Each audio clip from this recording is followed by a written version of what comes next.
Hey there, welcome back. My name is Emily and I'm so happy to have you here. So today is a very exciting day because we are starting our 100 Painted Heads sketchbook challenge. Now this isn't really an official challenge, I'm kind of making up my own rules, but I'm hoping to do 100 painted heads in this sketchbook. And there really isn't a time limit, but I'm hoping to have it done by the end of the year. By the end of 2023, not 2022. Today you'll see me work on two of the first pieces in the book, one in gouache and one in oils with a limited palette. If you watched my last video, which was a sketchbook tour, you should go check it out if you haven't. I really enjoyed making that video. But you would have heard me talk about starting some new sketchbooks and starting this challenge. With this first gouache painting, you'll see me start to sketch in with kohl erase and then go in with paint.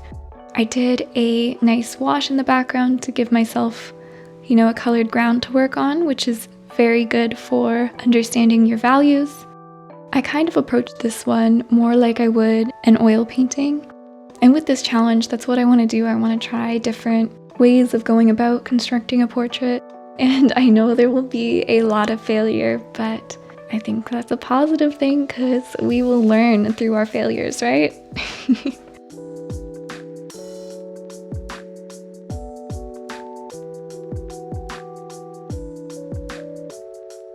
This is a photo reference of Ian Goldsmith, who is a fellow artist and who was nice enough to share this reference for other artists to use. I loved the interesting angle of the head and the snorkel mask, but it did present me with a lot of challenges. I don't think I quite got the values right for that cast shadow on the face. And watching it back now, I think I kind of prefer the painting in the earlier stages, when you can see more of that underpainting coming through.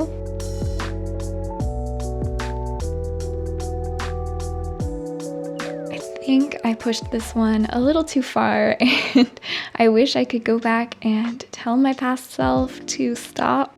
Yeah, that's the interesting thing about filming yourself paint or draw. You really notice things that you don't notice when you're in the thick of it. So I really want this challenge to be about trying new things, taking risks, and most importantly, learning. I think it will be interesting to look back on all of the progress after all 100 paintings are done. I know it might take a while, but I am really excited to tackle this challenge.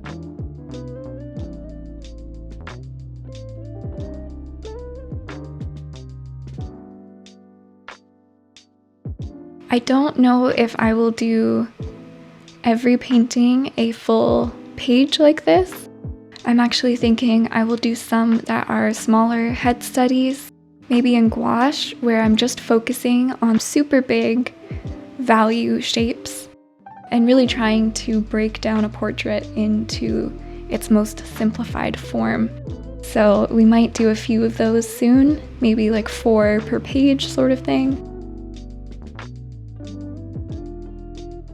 This is going to be a lot of portraits, and I know for sure I'm going to be doing other portraits, other heads outside of the sketchbook because I love portrait painting so much. I am constantly doing digital portraits on my iPad. I'm sure I will do, oil paintings on Yupo and on canvas and on panel outside of this sketchbook. And I wasn't quite sure if I should include those in the 100 Heads challenge, but for now I think I'm just gonna stick to whatever I can put in this specific sketchbook.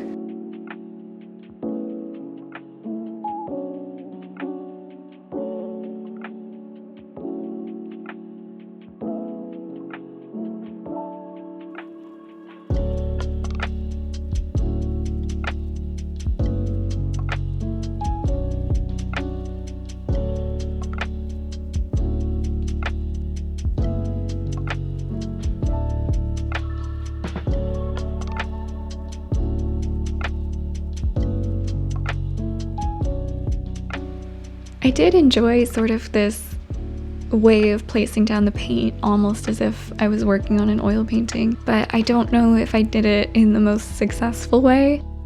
I feel like every time I do a video where I'm working in gouache, I will say this, but I still have so much to learn about it, and it's a really challenging medium, and I'm not gonna give up. I'm not gonna give up until I am friends with gouache, until we are buddies, best friends. I wanna have it there for me to be my sort of quicker method of painting when I don't want to get out the oil paints.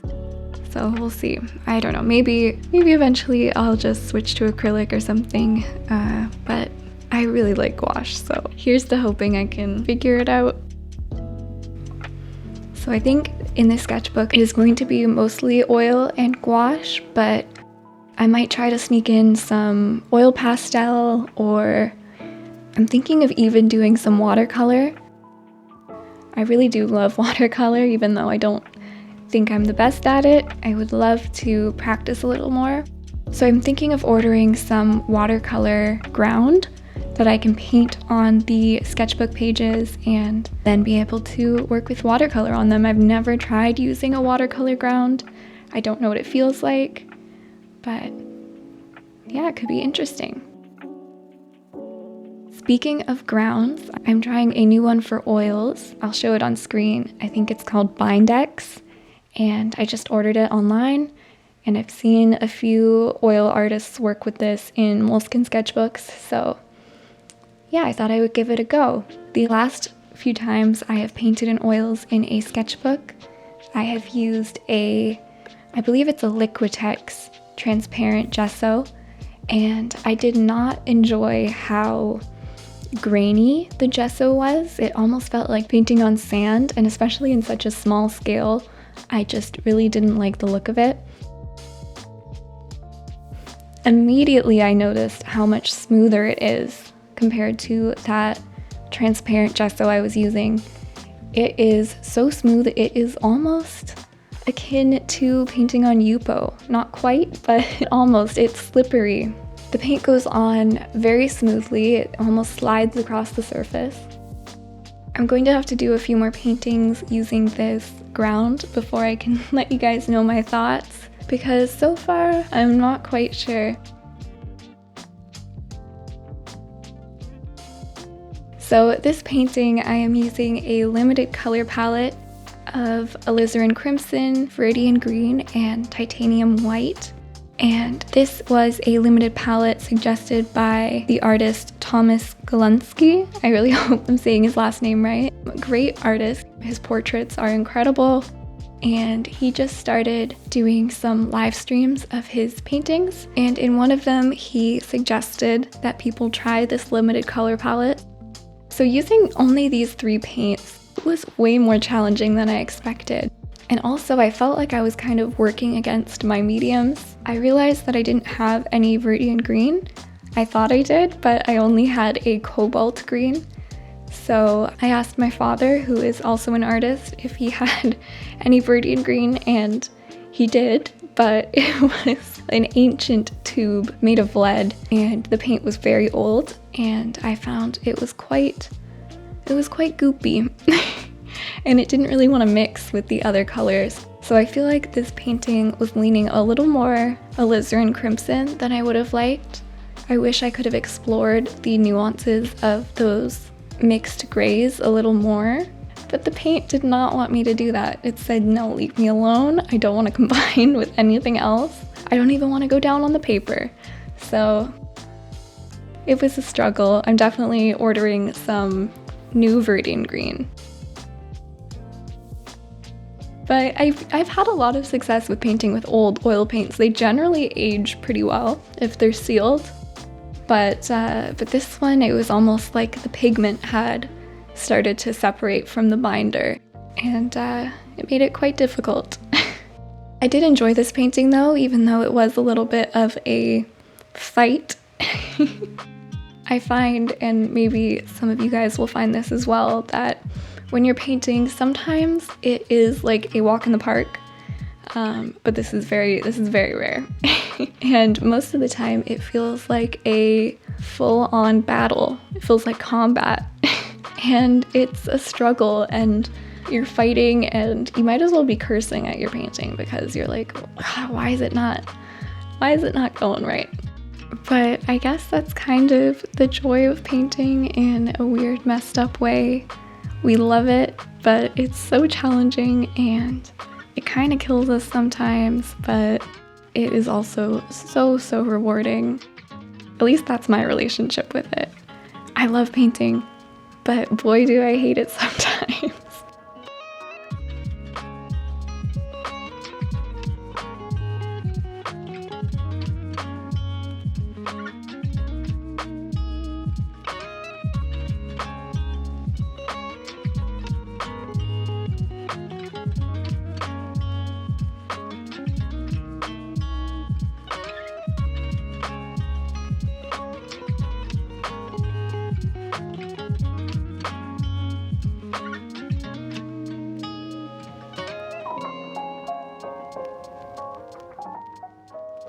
I'm really curious to know if any of you guys have tried this limited color palette of alizarin crimson, radiant green, and titanium white, or if you've tried any other limited palettes, because I'm really interested in trying some others. You can really do anything. I might try to do a secondary color palette of orange, purple, and green in a titanium white. I think that could be interesting. You can also do complementary colors. You can also do color. You can go around the color wheel with colors that sit next to each other. As long as you have a darker color and a lighter color, you should be good to go. Or if you add white, you should be good to go. Yeah, I think it can be really interesting. I would also love to try the Zorn palette in this sketchbook. There are so many exciting things to try. I almost don't know which one to do first. If you have any suggestions, please let me know down below. Also, if you have any gouache tips, I'd love to hear them, and I'm sure other people would love to hear them as well. I think it's around this point of this painting where I kind of wish I stopped. I am so guilty of pushing paintings too far, and I mean, I'm sure a lot of artists are as well, but it's kind of great to see the exact point where I think the painting would have been more successful left alone. I think I learn a lot from watching these videos back, but you can watch it through and see what you think. Maybe you'll prefer it at the end, but I think there's something a little bit fresher about the painting at this point in time. Yeah, I don't know. It's something that's very easy to lose once you start pushing around those brushstrokes. So I really did have a lot of fun doing these first portraits, these first heads in the sketchbook. I can't wait to do more and take you guys along for the ride. I am hoping to do some more limited color palettes in the future in this sketchbook. Yeah, it's gonna be great to try and get myself out of my comfort zone. But that is pretty much it for this video. I really hope you enjoyed. Thank you so much for watching. I hope you have a wonderful day or night wherever you are, and I hope to see you very, very soon. Bye!